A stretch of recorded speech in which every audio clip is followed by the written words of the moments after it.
Good morning. You are with the Citizen Body. My name is Susanne Hill. I am your host for our Citizen Body Cast, where we talk all things Citizen Body. And today we have with us Brian Walker. Brian comes with us with the desire to create principle, because when we're talking on the Citizen Body Cast, we talk about the things that unite us and not divide us. And what Brian brings to the table is the desire to create, and create you have been doing. So Yes, welcome. First, let's right off the bat. Right now, you have a film coming out. It's coming out this summer. Yep. And so let's talk about the film first, and then we'll backtrack. So it is called Safe and Sound. And what got you going on the film route? So, as a creative, it's always been my desire to create the message of rising above and connection on different platforms through as many mediums as possible. I have a lot of documentaries in my head, and this documentary kind of created itself because the intent was just to give a highlighted profile of different towns and cities that I toured, because I had been touring for 3 years already at the time. Time is weird with COVID because it's like, how long have you been doing this? Well, those years didn't count, Anyways, so when we did Safe and Sound, Brianna and I didn't really have a theme or concept in mind, other than we were going to interview people about their experiences with their community and music. And we noticed a lot of common threads happening when we were interviewing people. And a lot of those common threads were consent, culture, community, and diversity and inclusion. So Safe and Sound is basically about how underground cultures use their progressive thoughts to uplift voices that don't really get represented often. So that's pretty much what that's about. Okay. When you say consent, like you said, consent, community, what do you mean by consent? So by consent, we mean safe space mentality, allowing people to be able to respect their own bodies and safety. Because at a lot of concerts, people are groping each other or abuse occurs and things like that. And in a safe space or a safe space community, people respect consent to hug each other, to hold each other, and things like that. And it's really about allowing the permission that your space is respected, because a lot of people don't respect each other in other concert spaces, and that's changing now. So Yeah, okay. I really hadn't heard that. I just remember always going to concerts in the 80s, and you're and the 90s and the 2000s, and you're like, stuck up against a bunch of other sweaty people, and you're rocking, you're having a good time. But it's yeah, I never really thought about that. There's a lot of times where you do want a little space. I remember I went to Live 8 in Philadelphia a few years ago. And I kept my bicycle. I rode my bicycle to the concert, and I kept my bicycle in front of me, and I used that to kind of create my own personal space. And I was thinking, how dumb was this to lug my bicycle around the city and 750,000 people? And then I was like, hey, I'm moving a little bit slower, but I don't have a bunch of sweaty people in my face. I've got a little space. So exactly. Yeah. So I really hadn't thought about concert venues being able to change that way. Yep. Yeah. Actually, one of the venues that we attend, and this is going to be in the documentary, has like a rule board of like rules to keep people safe, because it goes like consent goes beyond just like being touched or fear of abuse. It's or the experience rather. Yeah. It goes down to like alcohol consumption, because Okay. a lot of venues and spaces don't necessarily regulate their alcohol policies, and people get alcohol poisoning. It goes down to making sure people get home safe, also an extension of alcohol. It goes to making sure that artists have their needs met. Like, for example, I have asthma, and some venues don't have a writer, and they just assume every musician wants smoke. And if I play at a venue where there's a smoke screen or a smoke show, that could really damage my lungs and my breathing, right?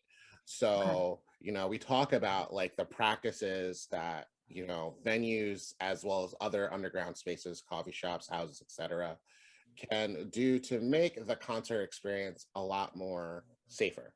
So. Yeah.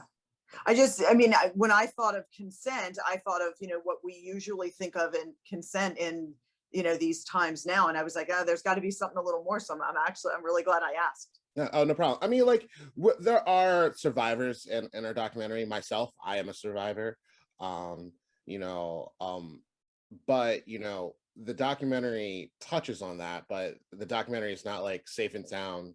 This is only about consent. That's just like a part of the documentary. Like, we also talk about diversity and inclusion and like why representation matters, especially when it comes to booking bills, because we have like an overly cis white hetero male dominated like industry slash community. So we talk about like why it's important to mix your bills. We talk about being able to make sure that people feel comfortable while they're at venues and things like that. So yeah.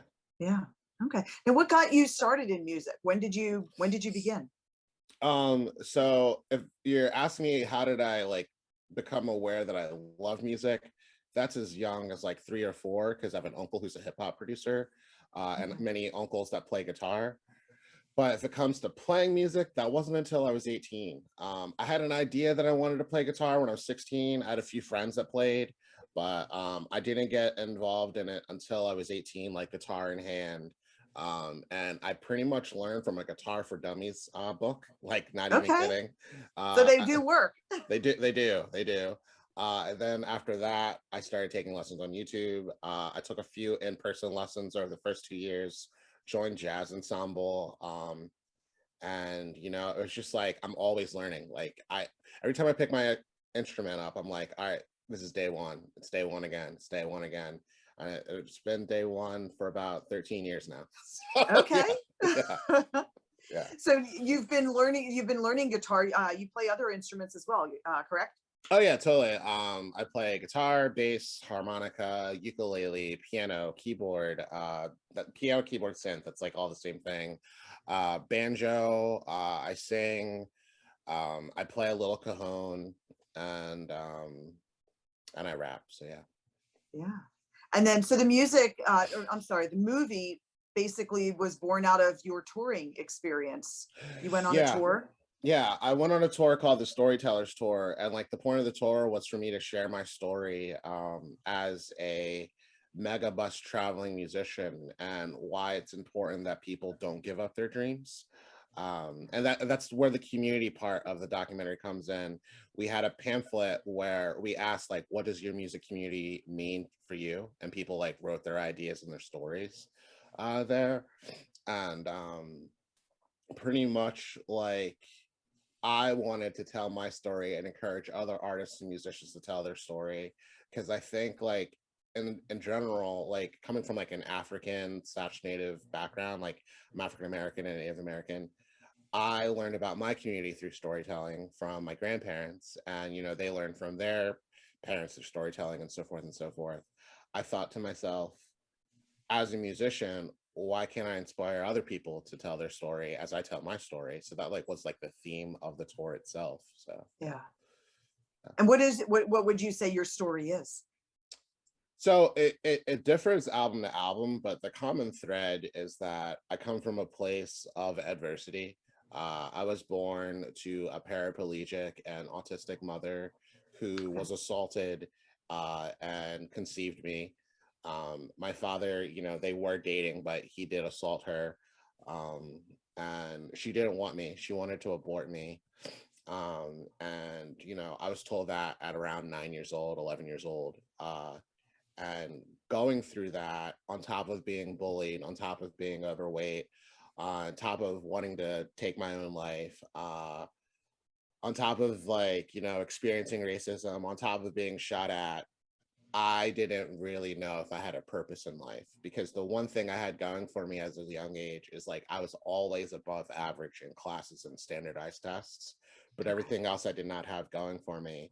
So as a musician, I try to carry that story to say I'm still going through it, because while I faced a lot of those demons in childhood, and overcame them, childhood, there still was more weight in adolescence, and there was still more weight in in adulthood. And, that weight is a lot less now as a 32-year-old man, but it doesn't take away from the fact that, like, we are not our past or our mistakes or our failures or our trauma.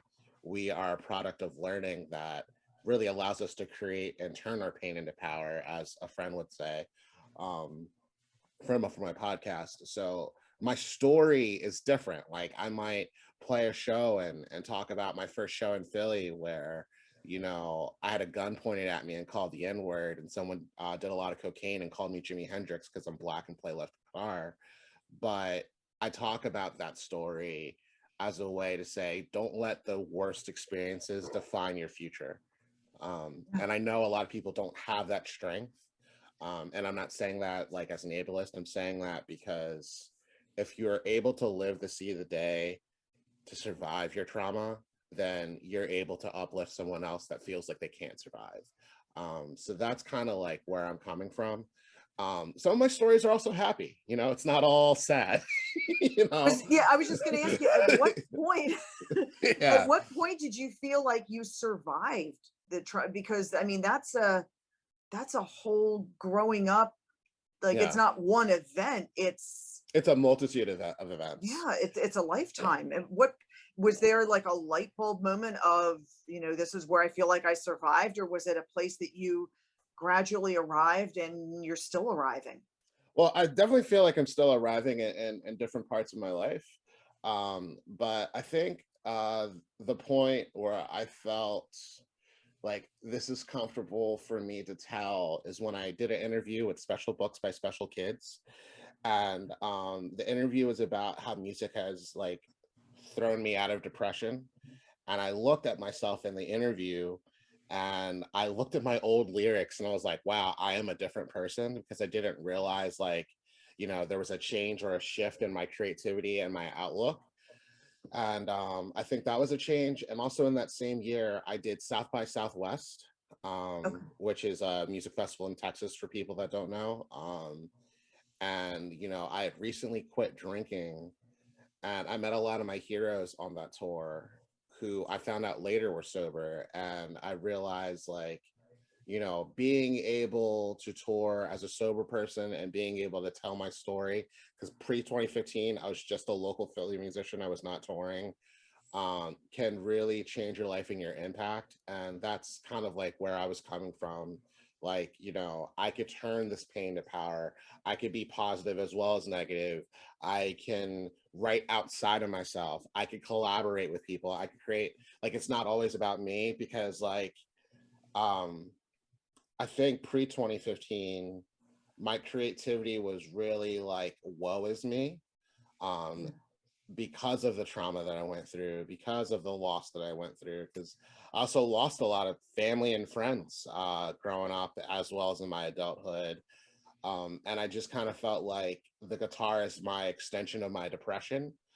And now I kind of see the guitar as like my extension of connection. And I mean that in the most realistic way possible, because like my podcast, I write a theme song. The very first thing you hear is me playing the guitar, telling people to chase their dreams. The documentary, I'm scoring 100% of the music of that, and I'm the main narrator, and it's a story about me connecting and hearing other people. My music, I'm a really big believer of sing-alongs, and that also didn't come around until 2015, 2016. And I try to write from a place of motivation and tell my stories in my songs. And like, you're gonna see more of my actual storytelling, not at a bar or a venue, but more at like a house, because like if you play at a bar, they're just gonna be like, free bird. Yeah. You know what I mean? um Even at my day job, I've definitely been able to, use real life experiences, not nearly as heavy as this, to help clients when it comes to deliverables and things like that. So I really believe in the art of storytelling as a way to connect and have people have like greater insights about themselves and what they're trying to do. Yeah. And just to remind you that you are listening or watching the Citizen Body, or the Body Cast, as we call our podcast. And we are talking with Brian Walker, and we're talking about his film that's coming out. So it was 18 cities in 17 days. Yes, yes. Yeah. Walk me through. I'm gonna need what two cities did you hit in the same day? We hit Charlotte, North Carolina, and Hickory, North Carolina, the same day. Okay. Are they Yeah, far apart? Because I'm thinking about what it takes to get through, like as a touring musician. Walk me through a day. Like what happens? It's not, you don't just show up and play a show. There's a lot of there's setup, there's yeah. breakdown. So you definitely want to book your shows anywhere between 2 to 6 months ahead of time, depending on how far you're traveling. And then after you confirm your shows, you want to confirm where you're living, well, staying rather. Yeah. And then you want to budget out like your food and gas budget on a per day basis. So like day to day on that tour, I was always thinking about the day ahead by reaching out and sending those emails about like, hey, are we still good for this gig? Is the payment still good if there's a guarantee? And then reaching out to the people that were hosting us, like, hey, can I still sleep here? Whether that was via friend or couchsurfers.com. And yeah, that's kind of like how I went about the recruiting slash booking process from a logistical level. Okay. It's also like a lot of inventory of your merch. Like, do we sell too much merch? Did I not sell at all? I've been blessed enough to say that like all my merch has been sold. Like for the exception of like a shirt that I'm actually giving away probably to a friend or so, I've never like had old merch stay. Like it just always gets sold. We're not going to Um, find the Brian Walker 2013 neighborhood tour shirt, unless like unless somebody's already someone, wearing it. yeah, unless someone's wearing it or put it to Goodwill, that's just never happens. Also, you always want to plan food and logistics around there. This specific tour, we got some support from Kind Bar and Sheets. Okay. Kind gave us a big surplus box of about 120 Kind bars, and as you can imagine, between two people, that there's no way you're eating that much, in 18 days. But it went really good. It served a really good purpose for like snacks and breakfast and things like that. Sheets also gave us about a $200 gas voucher and about 80 or $50 worth of food. So, Okay. the first half of the tour, we did not spend money on gas like at all. Also, some gigs will be donation based. Some gigs are going to just be a guaranteed flat rate pay, and you have to like acknowledge that. Donation gigs can sometimes be way better than the flat rate, just because of the amount of people that come and how they feel about your music. I think it's really important to be pay flexible, meaning that you have access, you can provide access to Cash App, Venmo, and Square, and have a Square card reader. Because some people might look at you and go like, "Hey, I don't have cash," and be like, "Well, I have credit." And then they'll share that. Build a mailing list because that's really how you grow your social media while touring. If you can get a local podcast or radio interview, try to get that. So then that way you can play at the local radio station. Take as many photos and videos as possible. That I mean, we did that literally. Yeah. But those are So kind of how like long did you have a camera on you each day? oh, it was almost like 24/7. Yeah, because Yeah, you're filming yourself as you're touring. So it's yeah. you and your videographer. Who else is with you on the tour? It was just the two of us the whole time. So Brianna just had her GoPro, uh, her Super 8, and like three other cameras. But yeah, she Yeah. was always shooting. Like even when she was driving, because we took turns driving, she still had her GoPro on. Yeah. So yeah. Yeah. Yeah. Wow. But Yeah, yeah, that's the day to day is just kind of like one activity to the next activity. Of course, if you have time, make sure you make time for self care, whether that means going on a hike or doing yoga or going to the gym. That's why Planet Fitness is great. I know the fitness culture shames Planet Fitness, but like if you're a touring creative or entrepreneur, Planet Fitness is probably the most convenient because it's everywhere. I think Anytime Fitness might be the other alternative, but Anytime Fitness is still hyper local. Planet Fitness is everywhere. So yeah. Yeah. Yeah, because you definitely need to take care of yourself when you're touring because yeah, I would imagine it's kind of it's pretty tough on your body. 100%. Like I think it's really important to like strengthen that core for like singing and getting your diaphragm set. You definitely want to do a lot of cardio. Definitely plan your days where you just don't care about your budget or your food, because you're gonna be in some towns where like the food's just that good. Like Memphis, I completely indulged on the barbecue, because it's Memphis, Yeah. right? But if I'm in a town like Charlotte, North Carolina, or Hickory, I mean, it's just run of the mill Southern food. So like I'll probably just find a local smoothie or salad shop. So it all depends on where you want to go. So I mean, well, where Yeah. you want to go and where you play.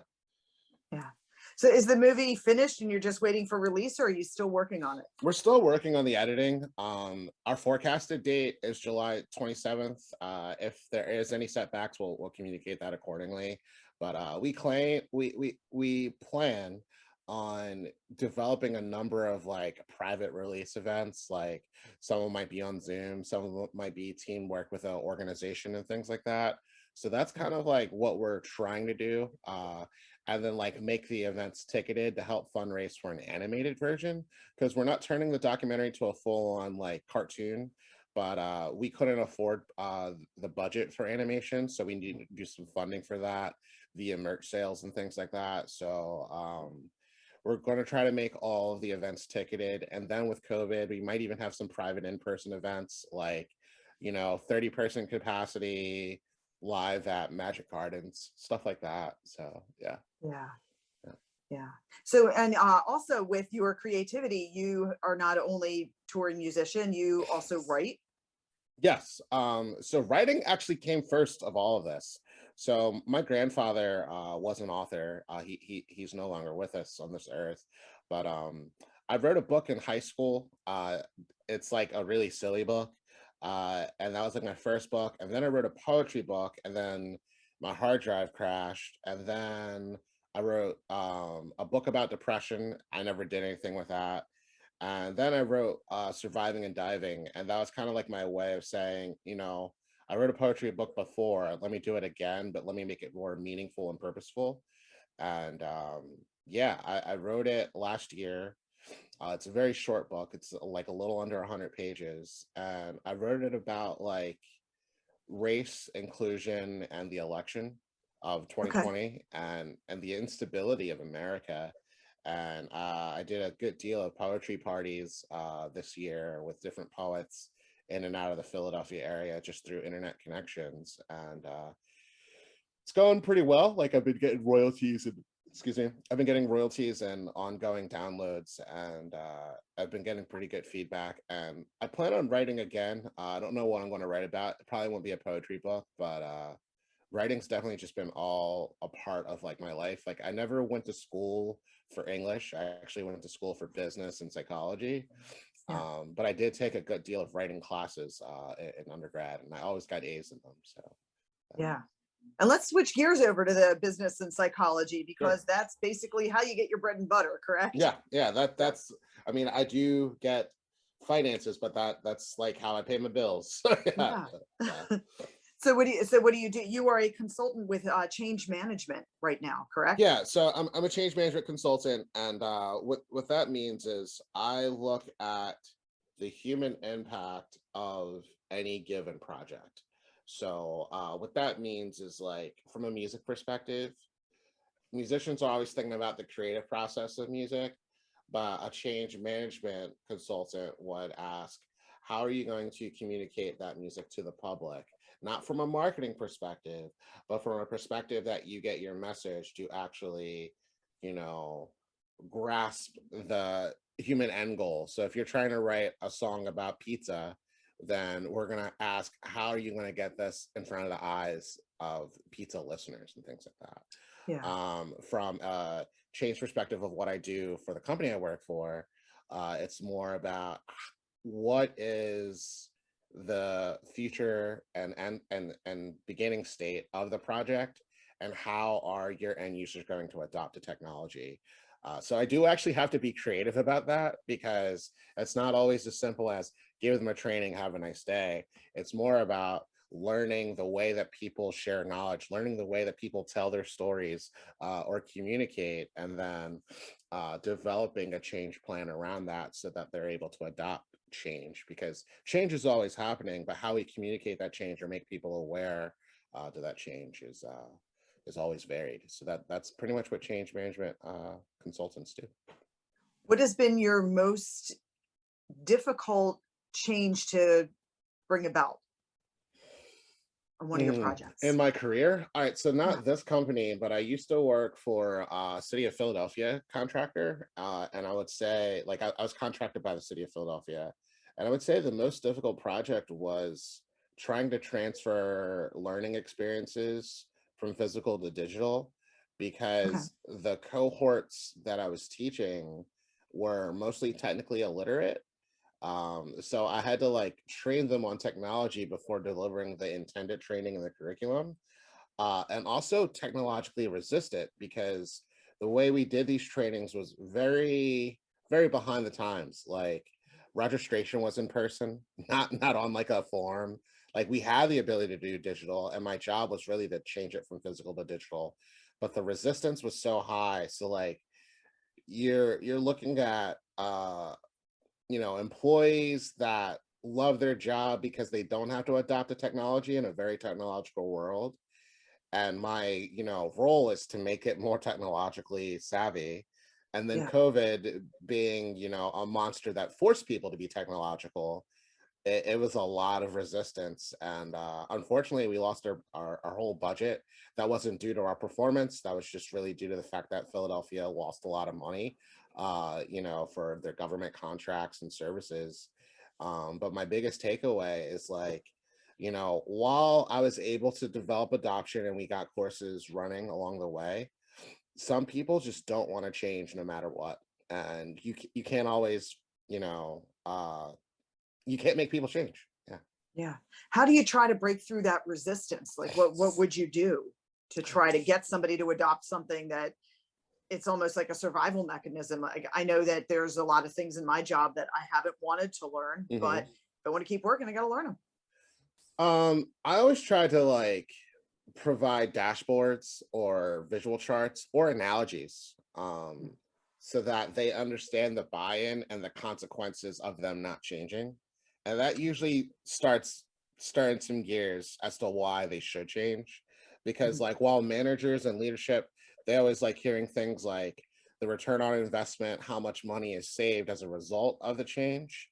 A lot of like end users or employees, they don't understand how the change will actually save them time and make their job more effective or efficient. So I won't provide them with dashboards. I'll just hit hard facts like, did you know that saving on the cloud will allow you to find your files faster versus saving on your desktop where you're not organized? Because in the cloud, you can search for your files. On a desktop, it's saved wherever you save it. I mean, you could hit, Windows button or Apple button, Control F for find, but the point is there's still more steps when you're saving on a computer than versus a cloud.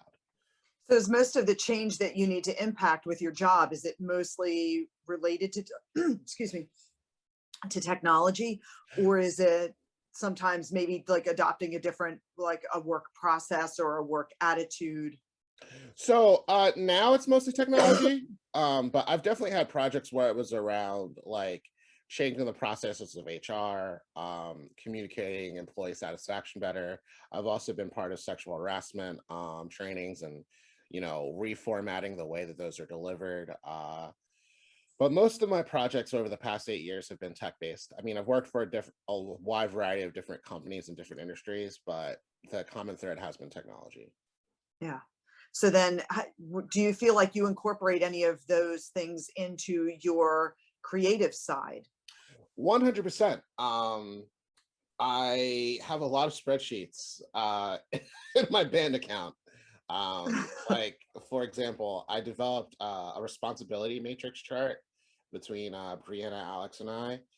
We haven't communicated yet, but it's called a RACI chart, and it stands for responsible, accountable, communicated, and informed, which basically like is this strategic chart for getting things done. And I always like try to use that chart so that everyone knows what they're accountable for, and you communicate that and you inform it to them. I use SMART goals, which is like a goal setting technique for making sure that like you are being realistic. Because like, if you have 200 followers on a social media platform and your goal is 10,000, then you're going to need to set up some SMART goals to actually get there, as opposed to Mhm. just taking pictures of yourself and saying like, we're at 205, it's been 2 weeks. Like you have to put things into action. So I use those spreadsheets, so then that way like I can be the change that I want to see, and also set goals that are real, so that I know that like things are like the wheel is still moving, as opposed to like just having this mindset of, oh, I'm going to make a dream happen, but I'm not actually envisioning or doing anything about the dream. Yeah. Yeah. And when you talk about SMART goals, I'm trying to remember because I learned the acronym at work, Mhm. and it's what does S stand for? I know M is measurable. Oh, it stands for specific, measurable, attainable, realistic, and timely. Yeah. And then when you set those goals, you also want to make sure, like I always think of like the measurable, um, we want to be able to measure the progress that we're making towards it. So like you had a very concrete example, you want to get to 10, if you wanted to get to 10,000 followers, you know what your endpoint is, or, Yes, and what you have to do. Yeah. yeah. And then you want to Yeah. make it, when you make goals, you want to make them attainable. And yeah, Yep. it's, it's a very efficient way to kind of set yourself up with any type of goal that you're looking at, whether it's work related, it's personal. Like if I wanted to do something with, physical from a running or biking standpoint, I could, that's the best way to set up a goal because you know exactly what it is that you're Yeah. working for. So RACI is your an acronym. What's that one? It was, So that's a responsibility matrix, and okay. RACI stands for responsible, accountable, consulted, and informed. Okay. So it's kind of like from a music perspective, if like you're working with a number of collaborators, you could do a RACI chart without doing the chart, by making sure that your basis is responsible. You can make sure that your basis is accountable. You can make sure that they were consulted on the chord changes that need to happen in the song. And then after consulting them, they are informed. But you could do that without setting the spreadsheet and the dashboards, you know what I mean? Which would be very professional. So like I always think about like these theories and models that I use in the workplace, and how I could use it for my own music, because the reality is, while music is an art, it's still like a project. Yeah. There's still a lot of workflows, and yeah, that's what RACI stands for. Yeah. And then you also have a date, which is July 27th is what we're That's what we're hoping. striving for. And I said, like, if we have to push back, I don't think there's any harm in communicating with the people that want to, screen our film. Hey, we need more time, or communicating with the public, like there's more production time, because even on like a major platform, like movies do get pushed back due to production. Um, Sonic the Hedgehog was a good example. But for a bad reason, because no one liked the design of Sonic. But the reality is like, if we're not happy as a team, then I have no issue pushing it back. I just want to make sure that like the reasons why we're pushing back is because we're being responsible and accountable, not due to like scope creep or anything like that. So Yeah. And what are some of the stories that you've encountered on the movie that you want to share with us? certainly. What I really love about this documentary, and the tour experience, is just the people that we met along the way and how different they were. Like I got to play with a jazz singer from Athens, Georgia, named Marty Winkler. And granted, not our whole story is featured in the documentary. She talked about how musicians are the drum beaters of society, because she talked about being a white woman who sang with a lot of black women, in the 60s, 70s, and 80s, and how taboo that was, Yeah. back in the day. And then, at another event, we got to play at a fashion show that was dedicated to fighting street harassment in Kentucky. So it was just like good to hear people's stories in such an organic way, and have these like social experiences about different ways to share music.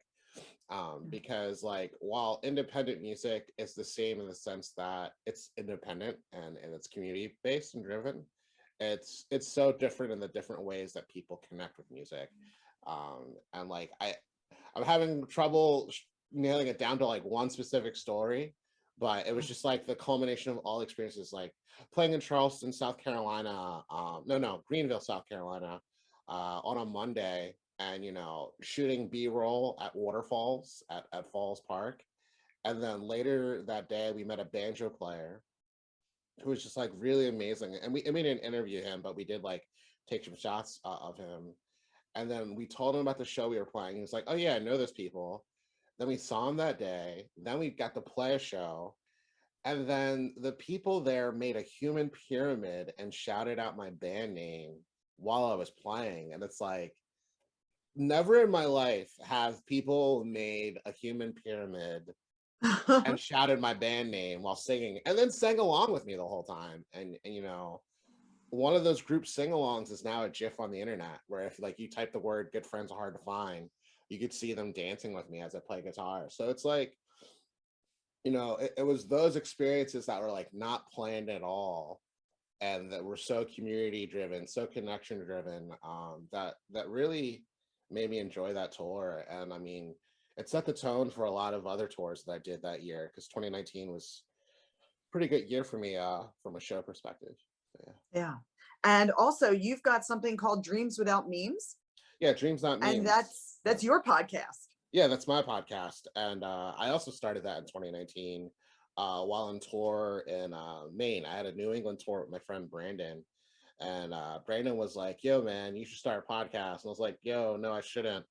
They're all like NPR." Because that was my reference. Like, this like very formal, like, "Hello, you are now talking to Susanne Hill." Like I thought you had to talk like that. John's trying to turn me into Terry Gross. Oh boy, no, no, no. I mean, like I've yet to be on She's a great NPR. interviewer. I Yeah, love her. yeah, Yeah. they're all great, but like I just felt like I had to act, and like I can do that voice, but Yeah. I also don't want to. You know what I mean? So my friend was like, "No, no, no, we're gonna do one." So I interviewed him about his story with music and how he got involved. And originally I thought it was like a joke, and then I noticed like I interviewed one person and the next person, the next person, the next person, and these were people just in my immediate network. And I started setting goals. So like my first goal was like interview everyone I've collaborated with. Then my next goal was like interview people that I meet on tour. So that whether that means like a musician, a booker, a business owner, someone that hosts me. Then I couldn't tour, and then I was like, how about I interview at least one person from all 50 states in the US. Then I completed that goal. And then I was like, let's do the world. So my current goal is to interview 1,000 people from all 194 countries within 5 years. And we're coming up on year two. July 19th will be year two. I haven't counted out how many countries I have, but I've completed all of the US, all of Australia, all of Canada, and now I'm doing the rest of the world. And I got half of Europe done. So yeah. What's your plan for any language barriers that might come up with that? Um, that hasn't happened yet. I mean, I've had rejections. Like, I almost had an interview in South Korea, and the person responded, "Hey, my English isn't that great." I almost had an interview in Ghana with a band, and they had a manager that was a translator, but the translator never got back to me. So like I do get those. Yeah. But and there are some interviews where either the language or the internet connection is so bad, like there's nothing I can do. Yeah. But I do have to, this is a time where I have to accept quantity over quality. Like I mean, I do say like sometimes the interview's so bad I can't put this out. Like Yeah. I had an interview with someone, they had the nerve to interview in a moving car via FaceTime. I was like, come on, like your internet's bad. So we finished the interview, and then I messaged them later like, hey, I can't put this out to the public. Like, you cut out way too many times. You know what I Yeah. mean? So there's sometimes where I have to chop and edit it because the internet connection's bad. but this person's internet was so bad, and I Also be just like bouncing. Like I get nervous shifting on my chair and sitting in my dining room. and there was a crying baby in the car. It was just like all this stuff, and I was just like, just say you're not ready. We could reschedule, like, you know what I mean? Yeah.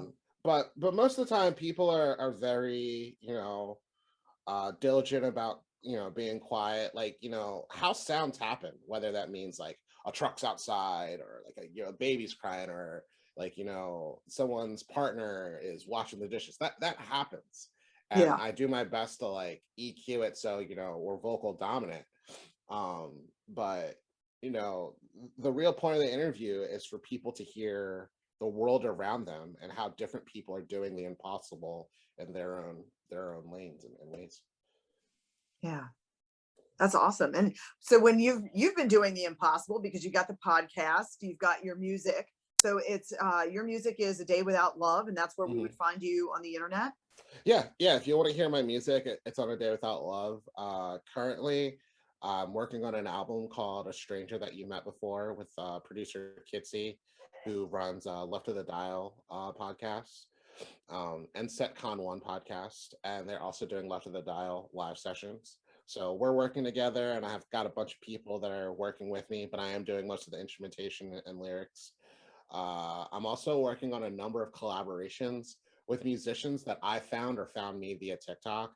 So I'll be on a lot of like people's records, like featuring A Day Without Love, featuring A Day Without Love. And I'm doing a lot of commissions and beats for rappers and brands. And I'm scoring the documentary too.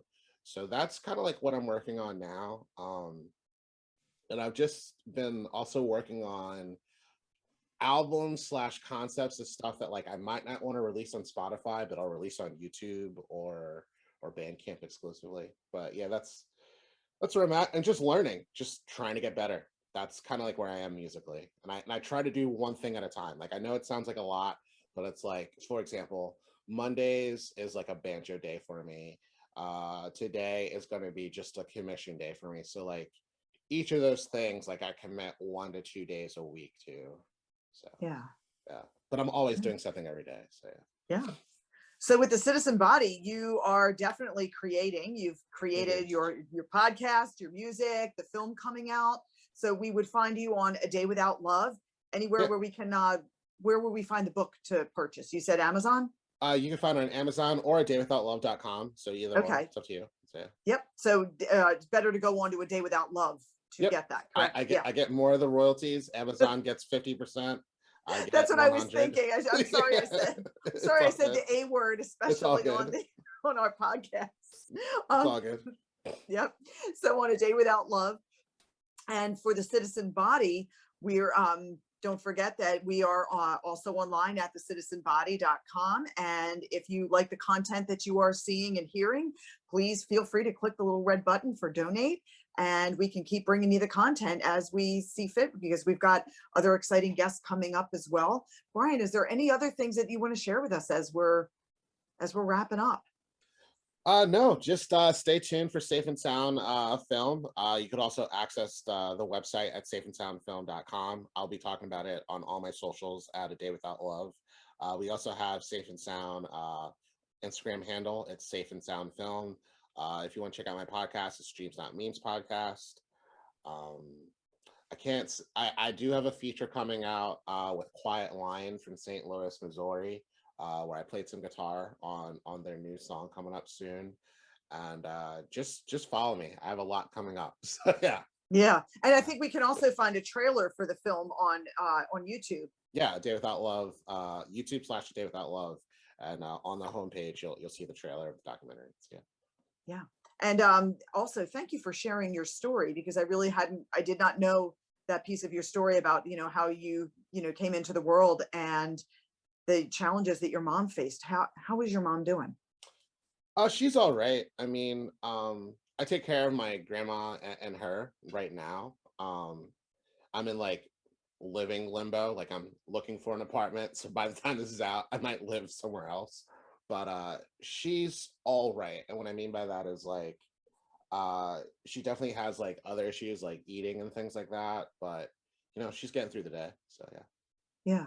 That's good. So it's, and then another thing, another piece of being a creative person is also, I would guess, in some caretaking that you Yeah. might be doing for them just on a personal side. And I'm not going to force you to go into it or anything, but I deal a lot with caregivers in my line of work too, and I know that that can be a stressor, and it can be something where it's great that you have all of these creative outlets that you are able to not only work and bring the with your with the change management that you do, but also to be able to incorporate that into the things that you enjoy, like music. And you also told me that you're also a hiker, you enjoy Yep. hiking. Yeah. And it's fantastic when you're able to incorporate those things and still be able to care for the other humans in your life, and that's wonderful. Thank you.